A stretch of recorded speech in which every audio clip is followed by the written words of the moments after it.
प्रधानमंत्री नरेंद्र मोदी ने देशवासियों से की वर्ष 2047 तक भारत को विकसित देश बनाने में योगदान की अपील।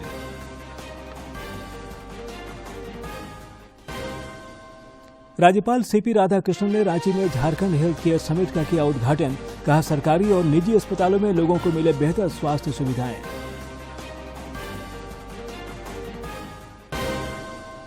नक्सलियों के खिलाफ चलाए जा रहे राज्यव्यापी अभियान में पुलिस को मिली बड़ी सफलता। पलामू जिले में टीपीसी के 5 नक्सली गिरफ्तार।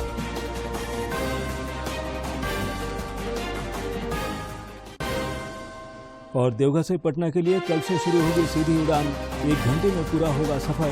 टिकटों की बुकिंग जारी।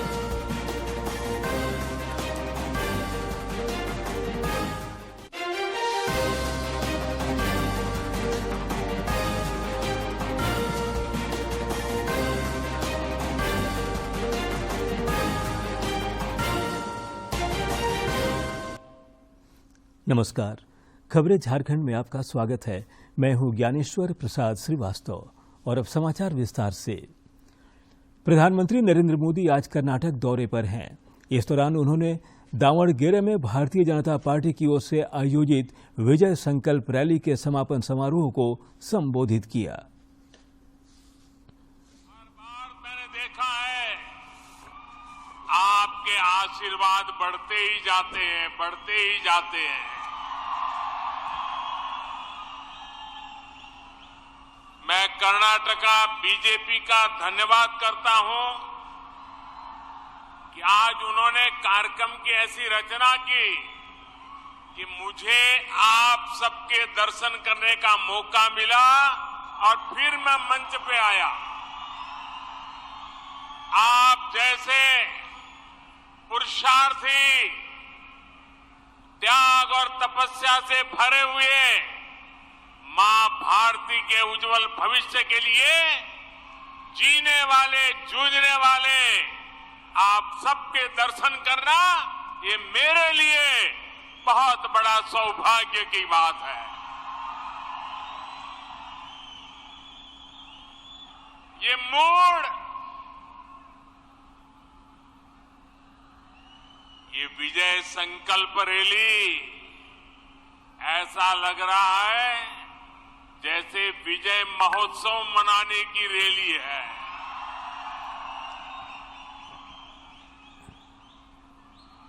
और आज देखिए सुखद संयोग, आज विजय संकल्प रैली हो रही है, उसी समय हमारे कर्नाटका में कलबुर्गी में जो कांग्रेस पार्टी के राष्ट्रीय अध्यक्ष की कर्मभूमि है, आज वहां मेयर, डिप्टी मेयर का चुनाव था और कलबुर्गी में भारतीय जनता पार्टी के मेयर, डिप्टी मेयर जीत गए। इससे पहले प्रधानमंत्री नरेंद्र मोदी ने कर्नाटक में चिकबल्लापुर जिले के मुड्डेनहल्ली में श्री मधुसूदन साई आयुर्विज्ञान और अनुसंधान संस्थान का उद्घाटन किया। इस मौके पर उन्होंने प्रत्येक देशवासी से भारत को वर्ष 2047 तक विकसित देश बनाने में योगदान की अपील की।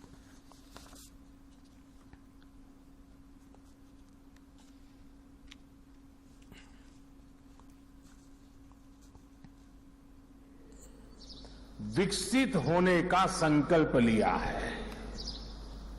कई बार लोग पूछते हैं कि भारत इतने कम समय में, क्योंकि मैंने कहा है 2047 जब आजादी के 100 साल होंगे, तो लोग पूछते हैं कि इतने कम समय में भारत विकसित कैसे बनेगा।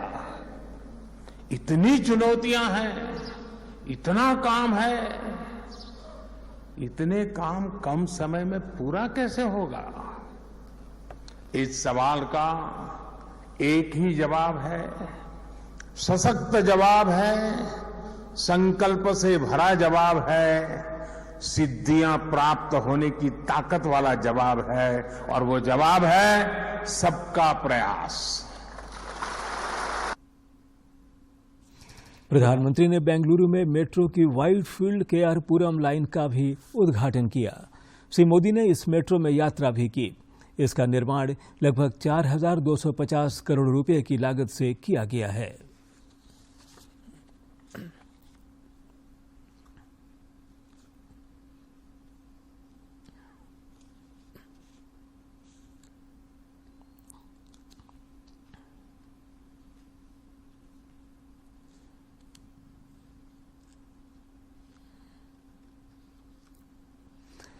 राजधानी रांची में आज PhD chamber of commerce and industries के झारखंड चैप्टर की ओर से हेल्थ केयर समिट का आयोजन किया गया। कार्यक्रम का उद्घाटन राज्यपाल सीपी राधाकृष्णन ने किया। मौके पर राज्य स्वास्थ्य विभाग के अपर मुख्य सचिव अरुण कुमार सिंह और कई निजी अस्पतालों के प्रतिनिधि मौजूद रहे। झारखंड हेल्थ केयर समिट का उद्घाटन करते हुए राज्यपाल सीपी राधाकृष्णन ने कहा कि सरकारी और निजी अस्पतालों में बेहतर स्वास्थ्य सुविधा लोगों को मिले, इसके लिए सबको मिलकर काम करने की जरूरत है। What I want to say is that healthcare is a critical issue for any society and ensuring its affordability, feasibility and sustainability is crucial for the well-being of the people. Need to take steps to address this issue and it requires multi-faceted approach and it's essential to find ways to make it more affordable. We need to ensure that the healthcare services are easily accessible to everyone.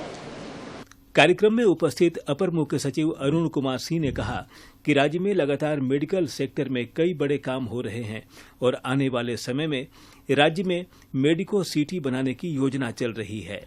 इसमें देखिए TB में क्या है कि identification हो, उसके बाद उसकी टेस्टिंग हो और टेस्टिंग के बाद उसका ट्रीटमेंट हो। तो इन सभी दिशाओं में राज्य सरकार ने काम किया है, सभी लोगों को साथ लेके कार्य किया है। विभिन्न हमारे राज्य में जो संगठन हैं, औद्योगिक संगठन हैं, गैर सरकारी संगठन हैं, उन सभी संगठनों को हमने इन्वॉल्व किया है। श्री सिंह ने यह भी कहा कि झारखंड में हेल्थ सेक्टर में असीम संभावनाएं हैं। एक सवाल के जवाब में उन्होंने कहा कि 2025 तक भारत को टीबी मुक्त बनाने के लक्ष्य में झारखंड भी लगातार सहयोग कर रहा है। और निक्षय मित्र का एक संकल्प आया है, उस निक्षय मित्र के उसमें राज्य के हर टीबी पेशेंट को गोद लेने का एक संकल्प सभी लोगों ने लिया है ताकि उन्हें बेहतर पोषण मिले सके, क्योंकि दवाई जो देते हैं यदि उन्हें अगर उनकी प्रतिरोधक क्षमता कमजोर होगी तो वो टीबी को फाइट नहीं कर पाएंगे। इस मौके पर पारस अस्पताल के न्यूरोसर्जन डॉक्टर संजय कुमार ने कहा कि झारखंड मेडिकल हब बन सकता है। उन्होंने ऐसे आयोजनों को काफी प्रासंगिक बताया। The government sector, the private sector, everybody was taken aback and then it was an opportunity for all of us to gear up and look what transformation India has gone under in the recent past, and healthcare is again one of the sectors which is poised for growth for the country. कार्यक्रम के दौरान झारखंड में स्वास्थ्य के क्षेत्र में निवेश की संभावनाएं भी तलाशी गईं। साथ ही स्वास्थ्य क्षेत्र को और मजबूत करने पर जोर दिया गया। रांची से सरिता की रिपोर्ट। राज्य प्रखंडों में आज मेगा स्वास्थ्य मेले का आयोजन किया गया। पश्चिमी सिंहभूम जिले के चाईबासा में राज्य के स्वास्थ्य मंत्री बन्ना गुप्ता ने स्वास्थ्य मेले का उद्घाटन किया। इस मौके पर उन्होंने कहा कि राज्य के सभी जिलों में ट्रॉमा सेंटर स्थापित करने की तैयारी चल रही है और ब्लड सर्कुलेशन मशीन को भी जल्दी लगाने पर हम विचार कर रहे हैं, क्योंकि जब ट्रॉमा सेंटर की बात होती है तो सबसे बड़ा उसका कंपोनेंट है ब्लड, और जब ब्लड की बात होती है तो ब्लड कहीं बन नहीं सकता। उसको जब तक हम 4 कंपोनेंट में नहीं बांटते हैं, आरबीसी, डब्ल्यूबीसी, प्लेटलेट, प्लाज्मा, तब तक उसको लंबे दिन रख नहीं सकते हैं। तो इसलिए ट्रॉमा सेंटर के साथ हम लोग जो है ब्लड सर्कुलेशन मशीन को भी स्थापित कर रहे हैं और ये पूरी कार्रवाई चल रही है। इधर पश्चिमी सिंहभूम जिले के गोइलकेरा में स्वास्थ्य मेले का उद्घाटन मंत्री जोबा माझी ने किया। इस मौके पर उन्होंने ग्रामीणों को सरकार द्वारा दी जा रही स्वास्थ्य सुविधाओं की जानकारी दी।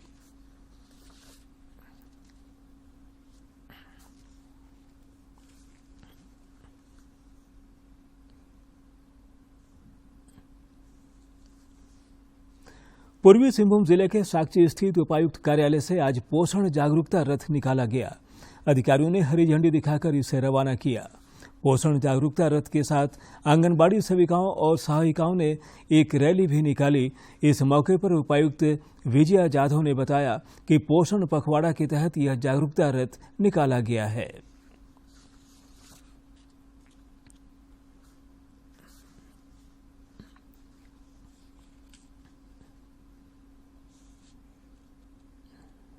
पोषण पखवाड़ा के तहत 15 दिन जो है 4 अप्रैल तक इसका सजग अभियान चलाया जाएगा कि हमारे ज़िले में और राज्य में जो माल न्यूट्रिशन के केसेस है वो कम हो, उसके बारे में जागरूकता फैलाने का काम इस रथ के द्वारा किया जा रहा है।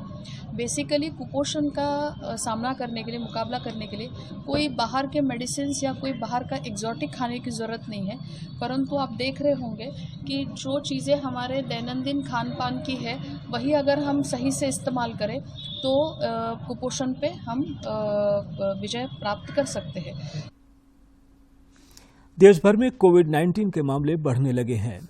केंद्रीय स्वास्थ्य मंत्रालय के अनुसार पिछले 24 घंटे के दौरान देश भर में कोरोना के 1590 मामले सामने आए हैं। इस दौरान कोविड की साप्ताहिक पॉजिटिविटी रेट 1.23 हो गई है। कोरोना के 1590 नए मामले दर्ज किए गए।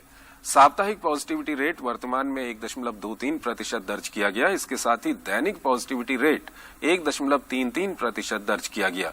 देश में कोरोना के सक्रिय मामलों की संख्या 8,601 है। इधर देश में कोविड टीकाकरण अभियान भी तेजी से चल रहा है। अब तक 220 करोड़ 65 लाख से अधिक खुराक दी जा चुकी है। 220 करोड़ 65 लाख से अधिक टीकों की खुराक दी जा चुकी है। पिछले 24 घंटों में 9,497 कोविड टीके लगाए गए।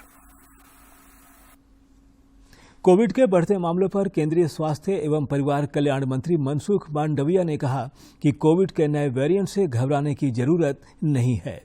लोग सजग और सतर्क रहें। झारखंड भाजपा 2024 की तैयारी में जुट गई है। इस सिलसिले में आज पूर्वी सिंहभूम जिले के बिष्टुपुर में पार्टी पदाधिकारियों और कार्यकर्ताओं की एक बैठक आयोजित की गई। बैठक की अध्यक्षता प्रदेश अध्यक्ष दीपक प्रकाश ने की। बैठक में उपस्थित पार्टी के राष्ट्रीय उपाध्यक्ष रघुवर दास ने पार्टी कार्यकर्ताओं को जीत का मंत्र दिया।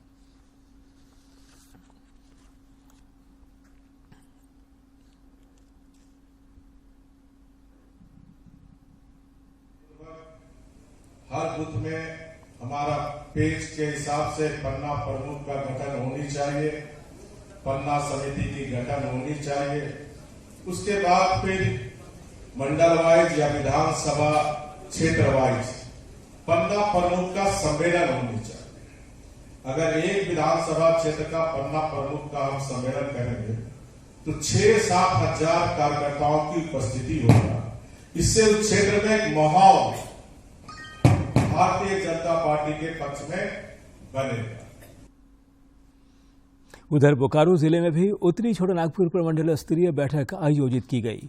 बैठक में केंद्रीय शिक्षा राज्य मंत्री अन्नपूर्णा देवी और पार्टी विधायक दल के नेता बाबूलाल मरांडी शामिल हुए।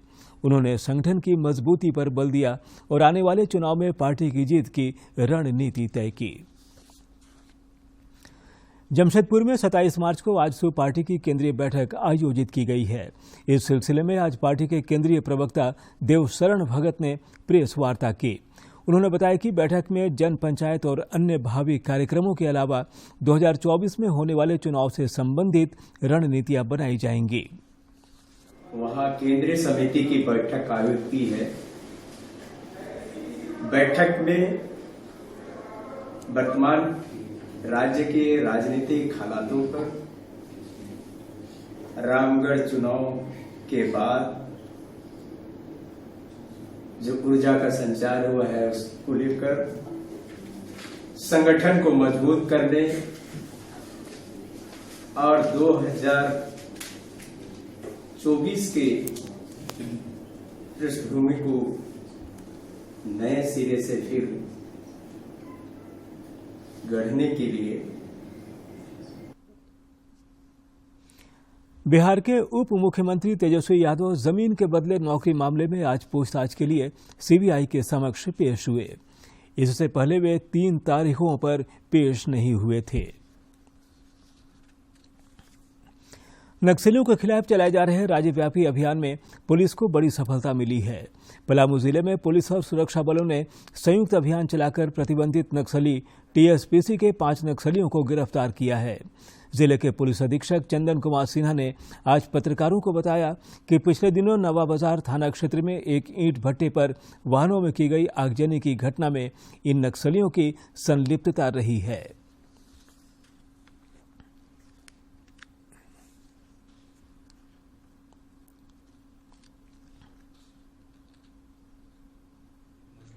ईंट भट्टा में था साथ का, उस पर टीएसपीसी उग्रवादियों ने आग लगाकर ट्रैक्टर में 5 ट्रैक्टर को ट्राई किया उन्होंने लगाने का, पर 3 ट्रैक्टर में आग लग गया।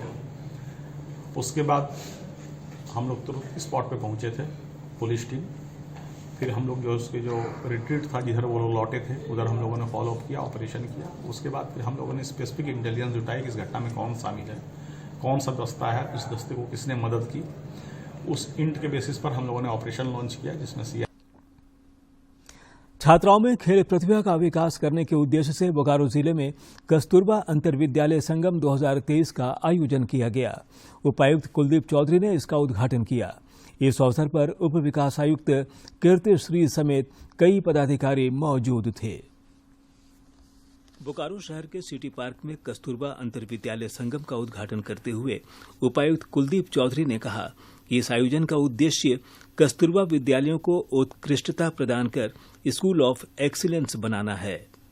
कि एक स्वस्थ शरीर में ही स्वस्थ मस्तिष्क का निवास करता है, तो ऐसे में पढ़ाई के साथ साथ जितनी भी बाकी चीजें हैं, जनरल अवेयरनेस की हैं, सोशल अवेयरनेस की है, मोरल वैल्यूज हैं, स्पोर्ट्स है, एक्स्ट्रा करिकुलर एक्टिविटीज हैं, उनको भी समान रूप से महत्व देते हुए जीवन में आगे बढ़ाएं। कार्यक्रम के दौरान विभिन्न कस्तूरबा गांधी आवासीय विद्यालयों की छात्राओं ने अनेक प्रतियोगिताओं में हिस्सा लिया और अपनी प्रतिभा का प्रदर्शन किया। इस जिलाव्यापी कार्यक्रम को लेकर प्रतिभागियों में भी खासा उत्साह देखा गया। होती है तो वो पानी वेस्ट चले जाता है, तो हमें गड्ढे खोद के पानी को संग्रह करनी चाहिए। जल है तो कल है, जल के बिना जीवन मुश्किल है। माननीय अध्यक्ष महोदय जी, एक रिपोर्ट में बताया गया है कि दुनिया में करीबन 2 अरब लोगों को शुद्ध पानी नहीं मिल पाता, जिसके कारण आज गिरता जल स्तर बेहद चिंता का कारण बन गया है। कस्तूरबा अंतर जिला संगम में अलग अलग प्रकार के स्पोर्ट्स इवेंट्स आयोजित किए गए। इसकी शुरुआत योगाभ्यास सत्र से हुई। छात्राओं ने football, kho-kho, running, high jump, shot put, long jump, discus throw, sack race, kabaddi जैसी स्पर्धाओं में जमकर अपना दमखम दिखाया। बाद में सांस्कृतिक कार्यक्रम भी आयोजित किया गया। संथाल परगना और देवघर से सटे सीमावर्ती राज्य बिहार के कई जिलों के लिए खुशखबरी है।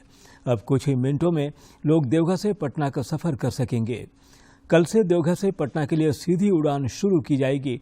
इसके लिए टिकटों की बुकिंग जारी है। और पटना से देवघर का सफर अब महज 1 घंटे में पूरा किया जा सकेगा। कल से इसके लिए विमान सेवा की शुरुआत की जाएगी। इंडिगो की ऑफिशियल साइट पर इसकी बुकिंग भी जारी है। इंडिगो की फ्लाइट संख्या 6E7944 देवघर एयरपोर्ट से सुबह 11:15 पर उड़ान भरकर 1 घंटे में दोपहर 12:15 पर पटना एयरपोर्ट पहुंचेगी।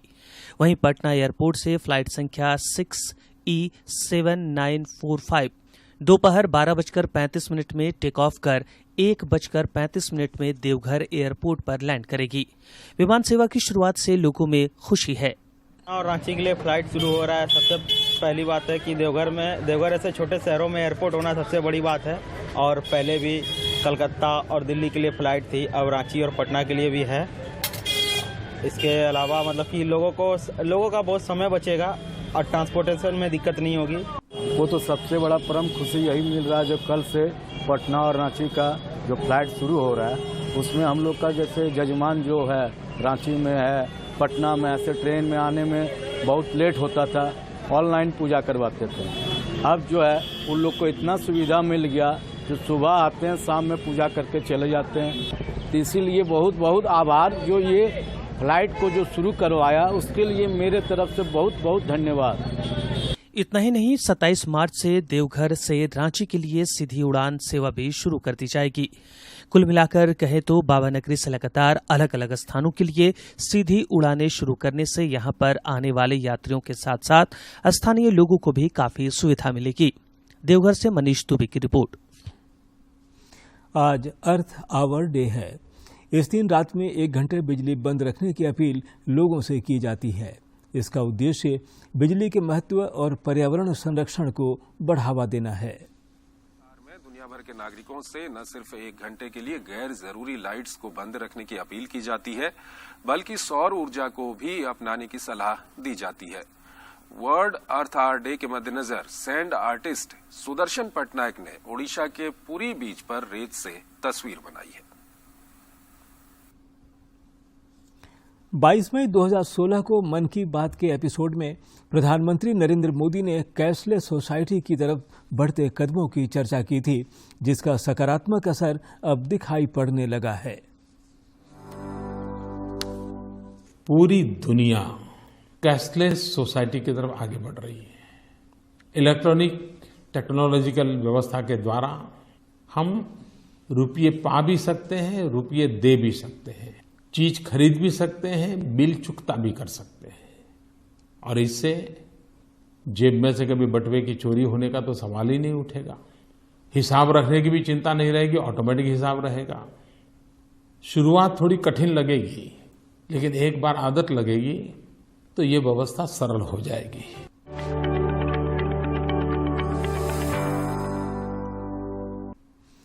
प्रधानमंत्री नरेंद्र मोदी कल मन की बात कार्यक्रम के जरिए देशवासियों के साथ अपने विचार साझा करेंगे।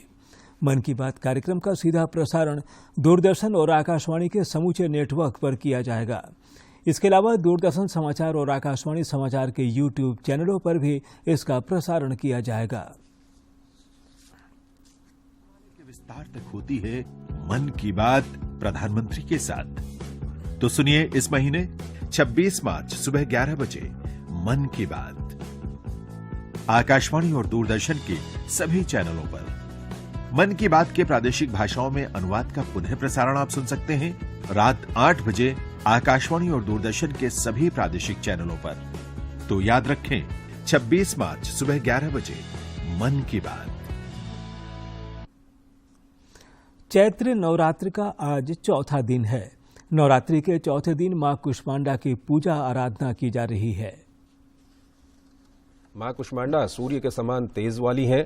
कहते हैं जब संसार में चारों ओर अंधियारा छाया था, तब मां कुष्मांडा ने ही अपनी मधुर मुस्कान से ब्रह्मांड की रचना की थी। सुबह से ही मंदिरों में भक्तजनों का तांता लगा हुआ है। लोक आस्था का महापर्व चैती छठ आज नहाय खाए के साथ शुरू हो गया। 4 दिनों तक चलने वाला यह पर्व शुद्धता और पवित्रता का पर्व माना जाता है। देवघर जिले में चैती छठ को लेकर लोगों में खासा उत्साह देखा जा रहा है। मनाते हैं और नहा धो सबसे करते हैं और मोहल्ला वाले को भी बुला उला के सब पूजा वूजा करते हैं। आज का राजधानी रांची समेत राज्य के अधिकांश इलाकों में 30 मार्च तक बारिश होने का पूर्वानुमान व्यक्त किया गया है। मौसम विज्ञान केंद्र रांची ने कहा है कि इस दौरान हल्के से मध्यम दर्जे की बारिश हो सकती है। मौसम विभाग ने 26 से 28 मार्च तक के लिए येलो अलर्ट भी जारी किया है। और अब एक नजर डालते हैं प्रमुख शहरों के आज के तापमान पर। राजधानी रांची का अधिकतम तापमान 32.7 और न्यूनतम तापमान 19.2 डिग्री सेल्सियस रिकॉर्ड किया गया। जमशेदपुर का अधिकतम तापमान 37 और न्यूनतम 20.8 तथा डाल्टनगंज का अधिकतम तापमान 37 और न्यूनतम तापमान 19.6 डिग्री सेल्सियस रिकॉर्ड किया गया। और अब कुछ खबर राज्य के विभिन्न जिलों से।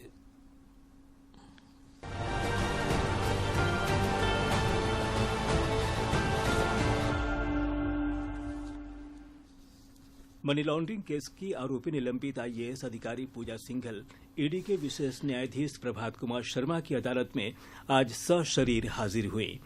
इस दौरान खूंटी जिले से जुड़े मनरेगा घोटाला केस में पूजा सिंघल की ओर से दाखिल डिस्चार्ज पिटीशन पर दोनों ओर से बहस हुई। बहस के बाद अदालत ने अपना फैसला सुरक्षित रख लिया है। एनआईए ने कुख्यात नक्सली कमांडर अमन गंझू और जतरू खेरवार को रिमांड पर लिया है। अगले 3 दिन तक अमन और जतरू से एनआईए बुलबुल जंगल में आईईडी ब्लास्ट को लेकर पूछताछ करेगी। एनआईए की तरफ से दोनों ही कुख्यात नक्सलियों से पूछताछ के लिए 5 दिनों के रिमांड की मांग की गई थी। हालांकि अदालत ने फिलहाल मात्र 2 दिनों तक की ही रिमांड को मंजूर किया है। ईडी साहिबगंज में 1000 करोड़ रुपए से अधिक मनी लॉन्ड्रिंग की जांच कर रही है। ईडी को दाहू यादव की तलाश है।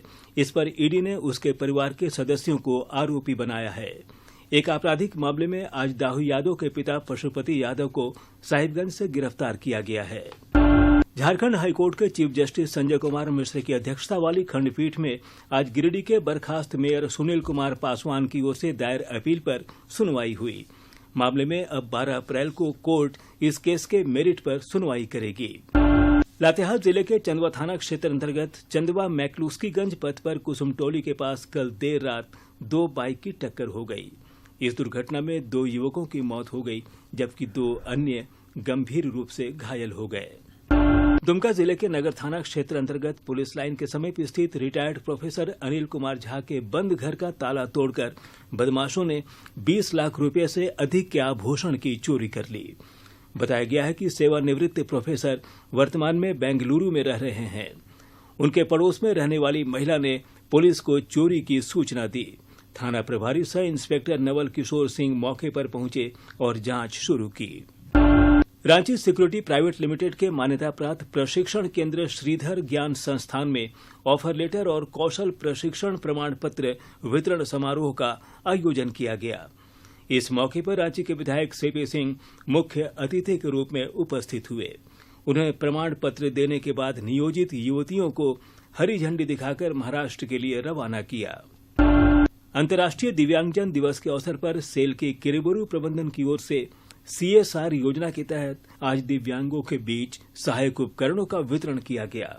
इसके लिए सामुदायिक भवन में विशेष कार्यक्रम का आयोजन किया गया था। कोडरमा जिले के जयनगर थाना क्षेत्र के हिरोडी में आज कपड़े की एक दुकान में आग लग गई। आग लगे की इस घटना में दुकानदार को काफी नुकसान हुआ है। काफी मशक्कत के बाद फायर ब्रिगेड की टीम ने आग पर काबू पाया।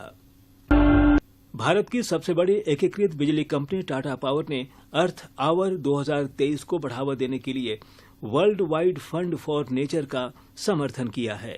टाटा पावर ने डिजिटल इलेक्ट्रिसिटी बिलों और संदेशों के जरिए अपने दूरदर्शन झारखंड पर पल पल की खबरों से जुड़े रहने के लिए आप हमारे social media platform Twitter, Facebook और यूट्यूब से जुड़ सकते हैं, क्योंकि खबरों से जितना बाखबर रहना जरूरी है, उससे ज्यादा जरूरी है सटीक, संतुलित और निष्पक्ष समाचार। हमारा ट्विटर हैंडल है DD न्यूज झारखंड और फेसबुक पेज है RNU DD। आप हमें YouTube channel Jharkhand DD news पर भी देख और सुन सकते हैं।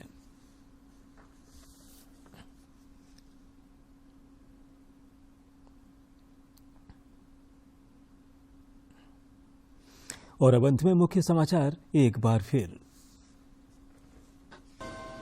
राज्यपाल CP राधाकृष्णन ने रांची में झारखंड हेल्थ केयर समिट का किया उद्घाटन। कहा, सरकारी और निजी अस्पतालों में लोगों को मिले बेहतर स्वास्थ्य सुविधाएं।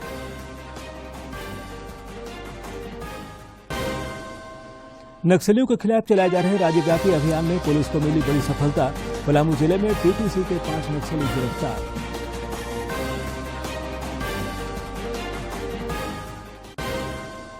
और देवघर से पटना के लिए कल से शुरू होगी सीधी उड़ान। 1 घंटे में पूरा होगा सफर। टिकटों की बुकिंग जारी।